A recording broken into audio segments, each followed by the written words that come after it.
When my parents hung up on me for the 99th time, I walked into the registration office holding my cancer diagnosis report.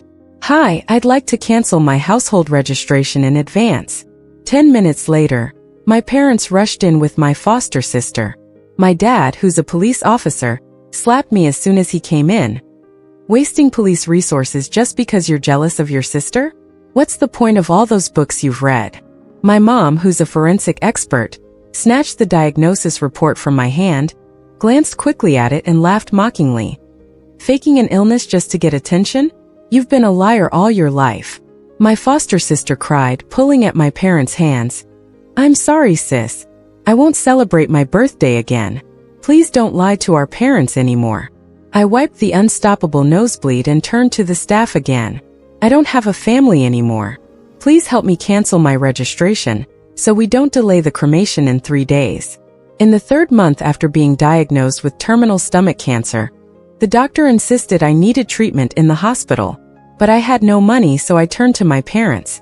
After they hung up on me for the 99th time, I took my diagnosis report into the registration office. "Hi, I'd like to cancel my household registration in advance." The staff looked at me with pity. "Young girl, don't you have any family?" Just as she finished speaking, my parents rushed in with my foster sister. Without asking questions first, my dad slapped me, pointing angrily. "Wasting police manpower just because you're jealous of your sister? All that schooling's been for nothing." I was stunned by the slap. It took a while to remember. Today was my foster sister Linda's birthday party. Dad had taken 2 days off just for her. And me, their biological daughter in the last stage of cancer, was called out for asking for medical expenses. Tears welled up quickly. I covered my aching cheek and explained, "Dad, I didn't." "Still arguing?" snapped my mom. She snatched the report, scanned it, and mocked. "Faking documents for attention. You ruined your sister's important day with your lies. How do you expect us to believe you anymore?" She was about to hit me too when Linda held her back. Linda, with tears in her eyes, pleaded, "I'm sorry, sis. I shouldn't have had a birthday. Please stop deceiving our parents." My mom comforted Linda, wiping her tears tenderly, a painful sight for me. My heart felt numb as warm blood streamed from my nose. I wiped the nosebleed, then turned back to the registration window. "I don't have a family anymore. Please help me cancel my registration so my cremation in 3 days isn't delayed." My dad laughed, but with sarcasm. "Ruining your sister's birthday party by dragging everyone here for this charade is ridiculous. You'll pay for this one day. And don't you dare say you're my daughter." With that, they left with Linda without looking back. After finishing the process, I returned home alone. 3 days from death. As an end-stage cancer patient, I'm canceling my registration alone while my parents celebrate my foster sister's birthday. In my last moments, I didn't want to stay home. I just wanted to sort out my stuff. But there wasn't much to pack. My room was the house's smallest storage room. All I had were a few old clothes and some barely noticeable supplies. Even Linda's closet was 3 or 4 times bigger. Only what she didn't want was thrown into this storage room. After packing, I got a call from the cemetery company. Carrie, do you still want the plot you were interested in earlier? A deposit will hold it for you or we'll sell it to someone else." I wanted that plot badly. The pines, trimmed roses, and the aesthetic tombstone and urn were my style. I thought if life was tough, death should be comforting. But now that dream was gone. I hesitated for a moment before answering. I don't need it anymore. Because I was broke. If I couldn't afford treatment, how could I buy an expensive grave? Right after the call ended, my brother came in quickly, tossing his briefcase aside and looking puzzled. "Cemetery? What cemetery?" I thought he knew something. But then he asked reproachfully, "Carrie, what stunt are you pulling now? I heard you caused a scene at the Civic Center just to ruin Linda's birthday party. You've embarrassed all of us, even Mom and Dad. Linda's upset and cried because of you. And her party is ruined. It was her only 18th birthday. She didn't have her parents growing up and didn't mean to depend on others. Why can't you get along with her?" Under Ken's judgmental stare, I swallowed my words. Am I the one who's failing to fit in here? Linda's 18th birthday is important. What about mine? Since she entered our lives, I never properly celebrated. On my birthdays, Linda always caught a cold or had an allergic reaction. My parents would ditch me, and we would be with her at the hospital. 10 years straight, and even a sneeze from Linda had my parents grabbing a thermometer. And on my 18th birthday, they forgot it entirely. Not even a happy birthday came my way. But they remembered to arrange Linda's party, organize her dress, prep her gifts. Tears welled up as I looked at Ken, struggling to speak. Brother, my 18th birthday was also important, yet you all forgot, and I didn't even get pocket money for a cake. Ken seemed to recollect something, briefly touched, but snapped back. Why are you so petty? If you didn't mess up, would Mom and Dad be so mad for so long? At that, my parents and Linda walked in, their shouting echoing outside. You really have the nerve to talk about turning 18? After what you did to Linda, you don't deserve a birthday. My dad's face turned stone cold, his eyes burning with enough rage to swallow me whole. Linda's birthday was a disaster because of you, and she almost fainted, pleading for us to forgive you. You don't feel guilty at all? Go apologize to your sister. Linda snapped out of her sorrow, forcing a smile as she walked up to me. No need to say sorry, I want to eat the soy milk cake that sis makes. Can you make one for me, sis? My mom's eyes showed a hint of relief, and she rushed to persuade me. Isn't that your specialty dessert? Carrie, Linda is giving you a chance to redeem yourself. You should take it. Go on. Looking at Linda's increasingly smug expression, I didn't move. I asked her back. Aren't you allergic to soybeans? Why insist on me making a cake? Are you planning to blame me for another allergic reaction? Linda's face turned pale instantly. Within a heartbeat, she grabbed my hand with an innocent tone, begging me. I'm sorry, sis, I forgot. It's all my fault for falling down the stairs as a kid, causing me to damage my brain and forget about the allergy. Please don't be mad, I can eat another flavor too. Her fake, pretentious act made me laugh inside. The first time I made a soy milk cake, I had no idea she was allergic to soybeans. I did it to prove my love for my sister. Just because she said she liked it, I burned my hands countless times to bake a perfect cake. Then Linda had an allergic reaction and fainted. When she woke up, she threw herself into our parents' arms, crying. Uncle, Auntie, the cake was made with love by my sister, and she said it would be fine to take just one bite. Please don't blame her. I'm the one who couldn't resist. Staring at my parents' accusing eyes, I stood helpless by her hospital bed. I didn't know she was allergic to soybeans. She never told me. But instead of trust, I got my dad's flying kick. He kicked me straight in the stomach, knocking me several meters away. The pain made it impossible for me to get up. Everyone in the family knows. How could you not know? Don't make such lousy excuses. I think you're just jealous of your sister. This led to me being locked in my room for 3 whole days. Those 3 days were a nightmare. No food, no water, couldn't even use the bathroom. By the time I was let out, I was completely drained. Remembering all this, I coldly rejected her. My skills aren't good enough to make what you want. If you want something, go buy it yourself. Linda held on to my arm, not giving up, her tone suddenly showing a bit of fear. Okay, I don't want cake anymore. Please don't be mad, sis. As she spoke, a flicker of malice crossed her eyes. The grip on my arm tightened, until I pulled away in pain, causing her to fall unexpectedly to the ground. Everyone's expression changed instantly.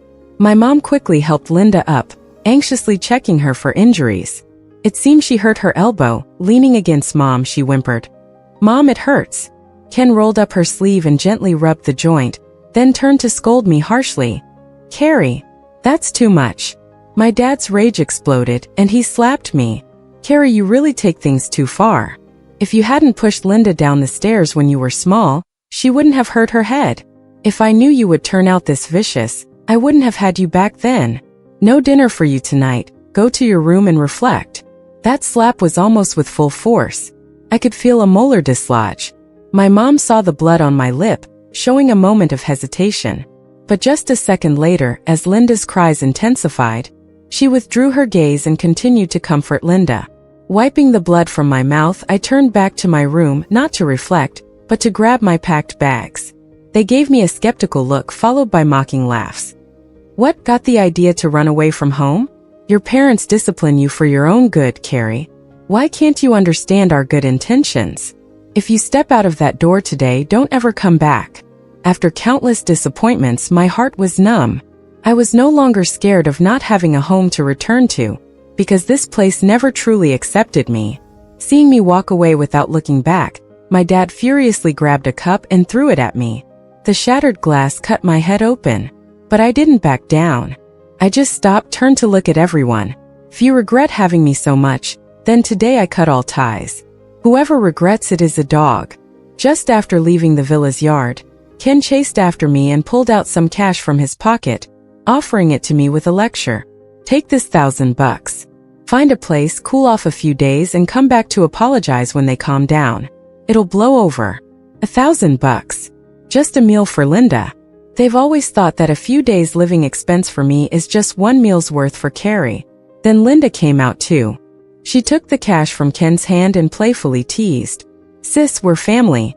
They're just words spoken out of anger. Does Big Brother really want to send you away? Why not just let her go hungry so she'll come back quicker, right? Ken thought it made sense and silently put the money back in his pocket. My chronic illness flared up again. Dragging my exhausted body, I walked what felt like forever to leave this wealthy area. I used the little money I had saved from side jobs and booked a room at a motel. At night, I lay on my narrow bed, hugging myself. As time slowly ticked away, I drifted into sleep. In the days without Linda, I was once the apple of my parents' eyes. Back then they were both too busy with work. So when I was little, they sent me to the countryside. Mom kissed my cheek reluctantly and said, "Sweetheart, once I'm done with work, I'll come get you as soon as I can." I waited 4 years. When my parents finally came, they had a girl with them. She was Dad's best friend's kid, and her parents were gone for some reason, so my parents adopted her. I honestly treated her like my own sister. But on my birthday, she got pricked by a needle hidden in her dress.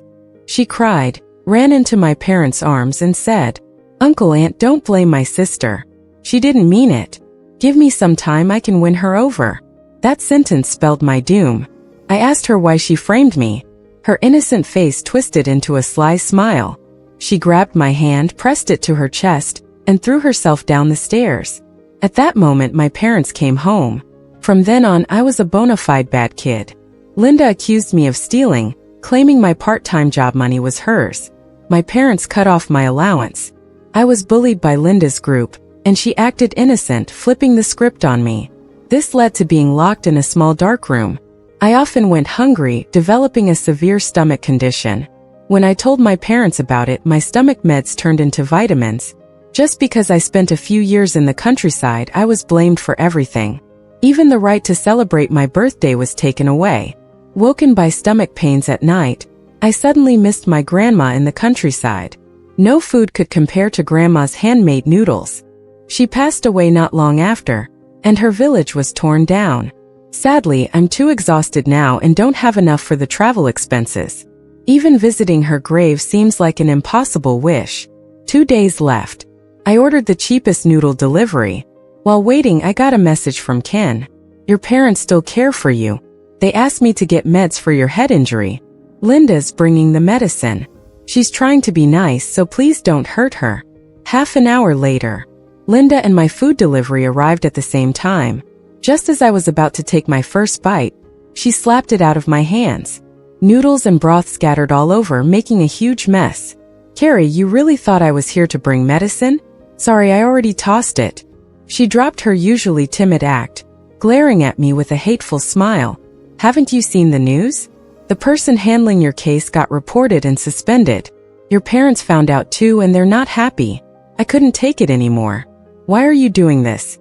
"Because I hate you." "Blame yourself. It's your fault that you ruin things for others. So what if you have stomach cancer? You want the world to know? Do you think Mom and Dad believe you? You're dying soon, so why not just die somewhere else? Stop being an eyesore at home." Watching her fuming in anger, I remained unfazed. Speaking in a calm tone, I said, "Sister, I swear I've never harmed you. Why are you doing this to me?" Linda laughed, dripping with sarcasm. It was a long while before she stopped. "Can't help it. As an adopted child, I'm not as good as the biological one. No matter how fair they try to be, they can't balance things. So I have to secure my place in the family somehow." "Was the pin in the dress you're doing?" "It was." Linda admitted without a second thought the needle was mine, and I threw myself down the stairs, and with some special meds I faked allergies. I was willing to lose it all to trap you, so everything now is what I deserve. Are you mad? Unsatisfied? What? You gonna kill me? I was mad. The physical pain mixed with fury made me tremble. Linda, you're despicable. As soon as I said it, she slapped me. I fell to the floor from the force. Carrie, use that little strength to live 2 more days. Once you're gone, no one will threaten my place. She kicked me twice more, satisfied, and left. She had no idea about the camera I'd set in the corner. Slowly I got up, brushing off soup-soaked clothes. Checked my phone and saw the news about the staff suspension. Everyone online hated on me for supposedly stirring up the drama. That didn't bother me. But the staff member was innocent. So, I made a group chat with only my parents and brother. I sent the video I just recorded to the group. At the same time, I emailed it to every friend, family member, and classmate I knew. 1 day left. I exposed Linda's true nature to my family. Then I left the hotel, going to a place they couldn't find. In school, I often went hungry after losing my allowance. I'd help in the cafeteria for free meals. Lily, a cafeteria worker, took special care of me, piling my plate with food, reminding me I could come back for seconds. She'd often say, "Carrie, come over to my place when you have time." Her daughter, who was a year younger than me, had no friends. If I hung out with her, she'd be happy. One day, Lily didn't greet me with a smile or offer me food. No invite to her home either. With her apron off, she left the cafeteria with her personal items in hand. I found out that her daughter took her own life after being bullied for a long time. Lily took compensation and left. I found my aunt's place using the address she gave me. It had been a long time since we last met.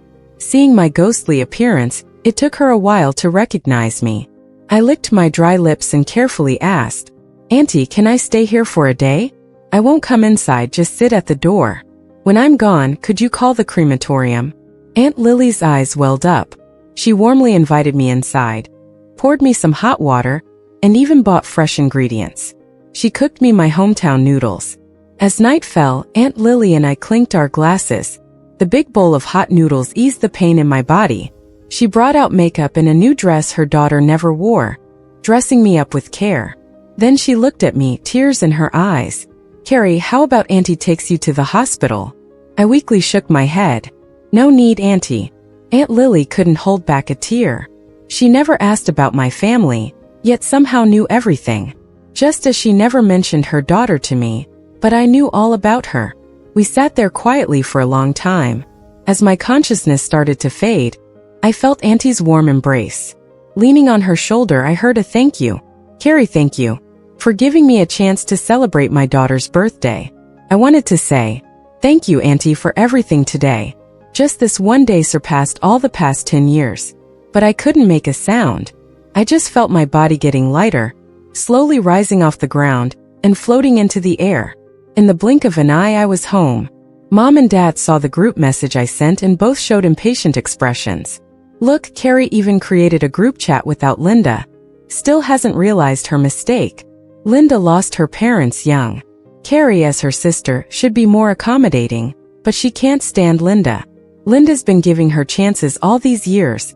I'm so disappointed in her. Mom's tone was full of helplessness, but after they opened the video, disappointment and helplessness vanished. In their place were shock and confusion, especially Dad, who couldn't believe sweet Linda would say such cruel things, do nasty deeds, or even hit someone. So, he immediately called the staff in his department, asked a colleague to verify if the video's real. While they were waiting, my brother called. "Mom, Dad, what's Carrie and Linda talking about? Stomach cancer? Linda put needles in her dress?" I had a friend check, the video's not fake. Why would Linda do this? Looking at Mom and Dad frozen, I finally understood why every time Linda set me up, they were always sure to believe Linda, not me. Even with the truth right in front of them, their first instinct was to doubt the video, not Linda. No wonder my explanations were always in vain. Their favoritism toward Linda weighed down on me like a mountain, giving me no room to breathe. "Dad, Mom, I've got an urgent meeting, quickly ask Carrie what happened." Ken hurriedly hung up. My parents replayed every frame of the video. After a long silence, they exchanged a look, realizing something. They started frantically calling me, but all they got was a phone-off message. It wasn't long before Linda came home.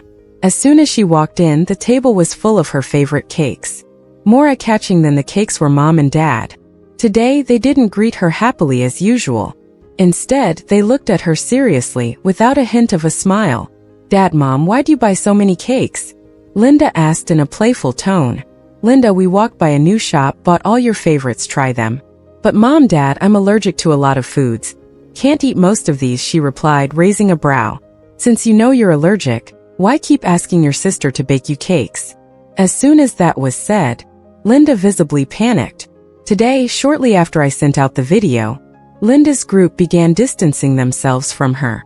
Worried the bullying would blow up, creating trouble, they subtly reminded Linda, "Stop using us against Carrie, she's your sister. If your parents find out, you're fine, but we'll be in trouble. Imagine what your dad would do."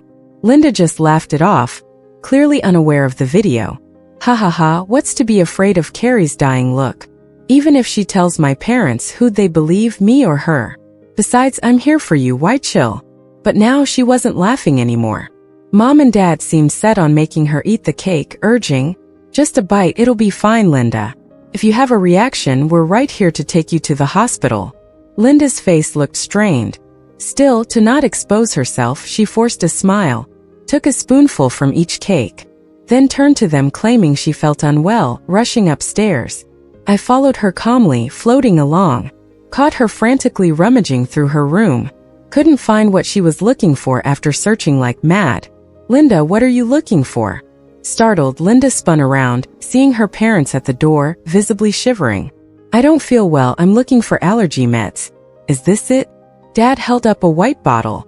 Linda turned pale with nerves in an instant. She knew well this wasn't allergy medication. And as a forensic expert, Mom just needed a closer look at the ingredients, she'd be done for. So stammering, "Yeah, Linda, my dear, you've always had those health issues since you were little. Maybe go easy on the allergy meds, okay? After gobbling down all those cakes today, how about we head to the doctor for a checkup?" After the checkup, turns out Linda wasn't showing any allergic reactions. The doctor mentioned maybe it was because the allergen intake was low and didn't trigger any symptoms. Linda held her parents' hands and in her sweet little voice said, "Mom, Dad, I didn't eat much because I was afraid of an allergy. I'm growing up now, I won't make you worry by being greedy." Her parents exchanged a look, like they were holding back something. Linda was unaware that while she was getting checked, her parents had already shown the meds to a specialist. Just as she said in the video, this medicine was specially designed to provoke allergy symptoms. After Linda headed to school, her parents just collapsed onto the couch, looking utterly deflated. They said since it's confirmed Linda isn't allergic, maybe the video has about a 30% chance of being credible. Then, the mention of stomach cancer in the video got them making eye contact again. I finally saw panic etched on their faces. "Honey, could Carrie actually have cancer? Did we wrongly accuse her?" My mom's voice was shaky. My dad held her hand, trying to comfort her. "Nah, come on, how could a young, healthy person get cancer? We need to find out and talk to her." They tracked down the hotel I stayed at. The owner mentioned I only stayed 2 days before leaving. My dad looked around at the cramped, worn room and the dirty restroom. For the first time, he seemed a bit confused.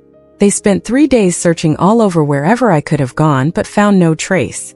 Eventually, my brother even took leave to join them. With some tech help, they tracked my phone's last known location to Aunt Lily's house.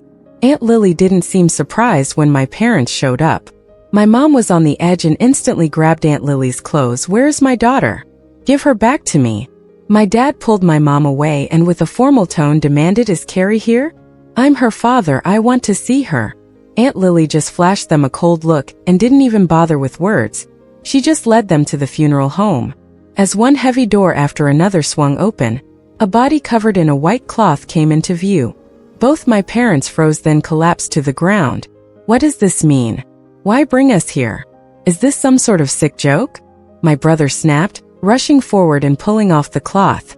At the sight of that familiar face, he stumbled back, tears welling up. My parents leaned on each other, trembling as they approached.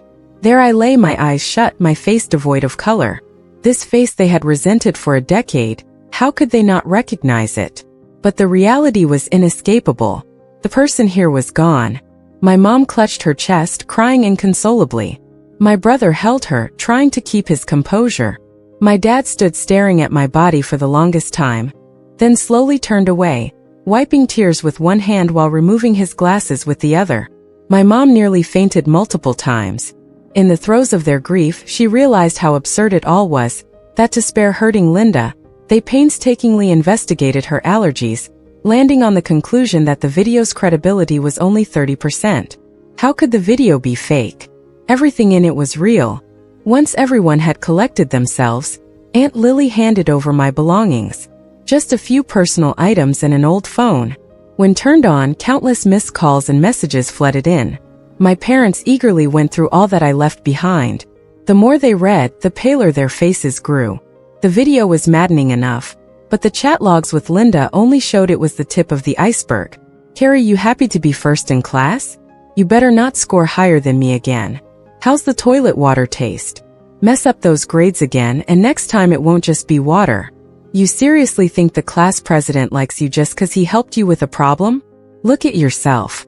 Meet at the usual place after school. Let's see who you really match up with. Don't show and you'll regret it. Carrie, how dare you tell mom and dad I swapped your meds? Aren't vitamins tastier? You should thank me. Sorry for ruining your only uniform. Don't you work in the cafeteria? Earn your keep and buy a new one. Or beg and maybe I'll spare you some old clothes." My mom couldn't finish reading before she turned away, tears streaming down. My dad's eyes turned red, gripping the phone so tight his knuckles whitened. The first time I topped the class, Linda's group cornered and beat me for the teacher's praise. So I learned to control my scores. Slip-up still led to punishment even if I were only a single point above Linda. Getting beaten or shoved in the toilet became routine. All because the class president explained a problem to me. Linda summoned me to the alley with some thugs. I had to hold a knife to my throat, threatening to die before they backed off. When my only school uniform got ruined, I had to grovel to my parents for money to buy a new one. They'd be sitting together watching TV. My dad lazily puffing a cigarette. Got the nerve to ask for cash when you're the bully? No uniform? That's your problem. Handle it. He'd then take Linda on a shopping spree. How was it possible they couldn't see I was the one being bullied, always coming home in such a mess while they thought it was me doing the bullying? I can never forget my dad defending Linda, telling me, "Carrie, lay another finger on Linda, and I'll see you in juvenile hall, minor or not." The chat records went on forever, just too long to read. But for the past 10 years, that's how I've been living.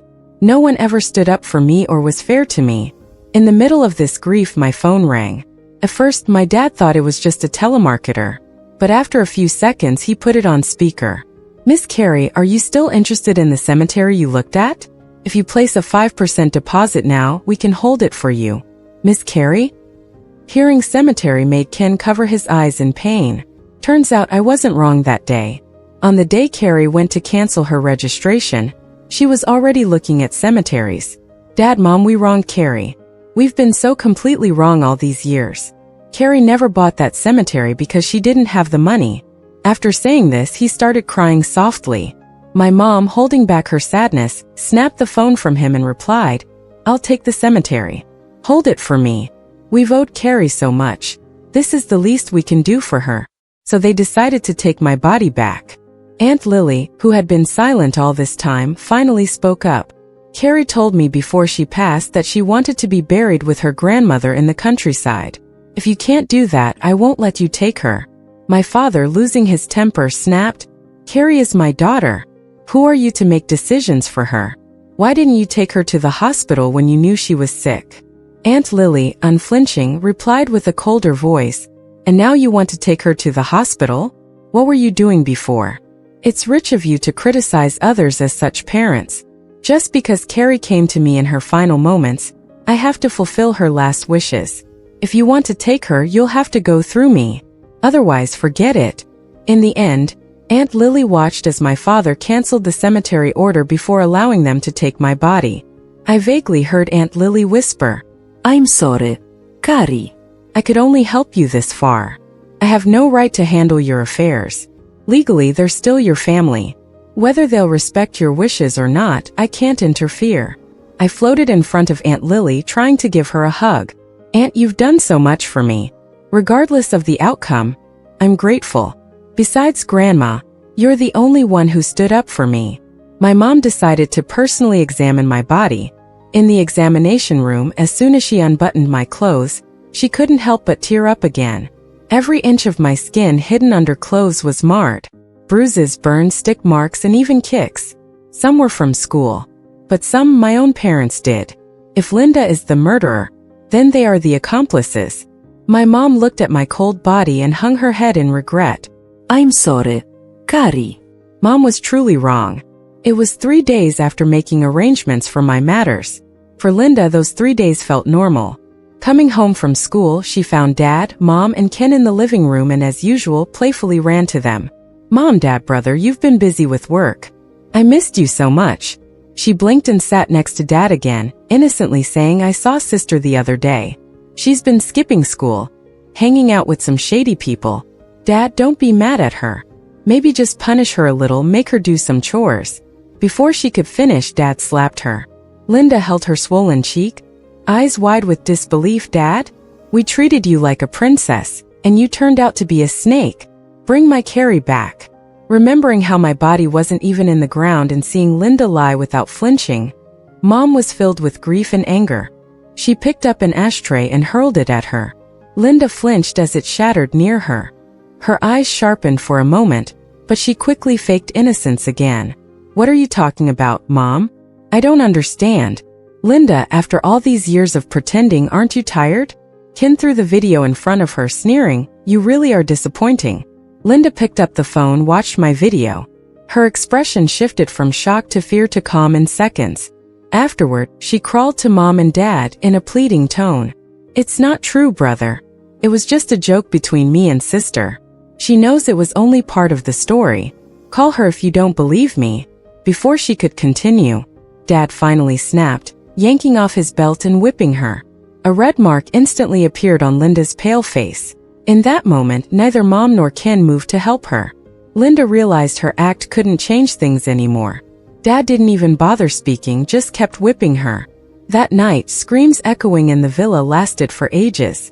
Nobody kept count of how many beatings Linda got. They locked her in the small dark room as they once did to me. No food, no water, her phone confiscated, her allowance cut. Even doubling the punishments they once gave me to make up for their guilt. But I didn't need it. Even if they killed Linda, it wouldn't erase the pain they caused me. Even if I could come back to life, I'd never accept their remorse. The news that Linda caused my death quickly spread through the circle. At the same time, almost everyone knew she had fallen from grace. Neither her cop dad, forensic mom, nor her businessman brother cared about her anymore. Back when she was ruling the class, I wasn't her only target. Now all those people she wronged started to come after her. Even her closest friend, in a bid for self-preservation, joined forces to get back at her. In less than a week, Linda couldn't take it anymore. With messy hair and dirty clothes, she sat in a toilet stall. After a bout of powerless rage, she suddenly calmed down. She realized something important. Carrie was already dead. If she sincerely apologized and won back her parents, she might still have a place at home. Sooner or later, everything would be hers. So she knelt sincerely in front of her parents. Dad, Mom, Linda knows she was wrong. I shouldn't have hurt my sister. I didn't mean to cause her death. I just lacked a sense of security since I lost my biological parents when young, and I cared too much about you guys. I promised to take responsibility for my actions. Lock me up, take away my allowance, I don't care. You've lost one daughter. There's only me now, and without Carrie around, I'll definitely make you proud. Tears filled her eyes as she bowed deeply. Then she waited quietly for their response. But to her disappointment, they didn't budge. In fact, they bluntly saw through her intentions. Linda, it's not that you know you were wrong, you're just scared of losing everything. You could have lived your life with no worries, but you couldn't tolerate my daughter. There's no turning back for your actions. You should realize that the guilt of harming our Carrie isn't easily absolved. If you like kneeling so much, go beg for forgiveness at Carrie's grave. They took Linda to my grave. Surprisingly, they honored my wish and buried me next to Grandma. They even bought new clothes, a new bag, jewelry, everything I never had in life. They said they wanted to celebrate my birthday for me. After lighting the candles on the cake, Ken forced Linda to kneel before my grave. She stayed there from day till night. Looking around at the overgrown wilds and uneven shrubs, Linda shivered, afraid something sinister might jump out. But what she feared most was what I treasured. In death, being close to my beloved grandmother, I wasn't entirely filled with regret. After days of kneeling at my grave, Linda completely broke down. She understood her plans wouldn't come to fruition, so she hastily moved on to Plan B. She exchanged her body for a special inhalant poison from a shady source. One night, when everyone was asleep, she tried to poison them quietly, but she didn't know they had installed cameras after my death. Enraged, my dad slapped her several times and took her to the police with evidence the same day. He publicly announced their severed ties with Linda. Afterwards, they both seemed mentally unstable. My dad somehow found one of my old medical reports. He took it straight to the government office. He confronted the girl who processed my deregistration. Why didn't you notify her parents when you processed my daughter's deregistration? You're all so irresponsible. I'm filing a complaint. His face flushed red, quickly drawing a crowd. The girl, since reinstated and cleared of blame, was no longer a pushover. She spoke firmly, piercing my dad's heart with every word. In the 3rd month of her late-stage stomach cancer, doctors strongly advised hospitalization. How could you have been so heartless when your child was so ill? Didn't you see it coming? If you interfere with my work again, I'll call security. Later, he was reported for abuse of power and misconduct, which led to his termination. My mom, constantly tormented by guilt, eventually resigned from her job. As for me, I met someone called the system. It said if I completed a simple strategy game, I could make one wish come true when returning to the real world. My wish is that in my next life, I'll meet a family that loves me. The end.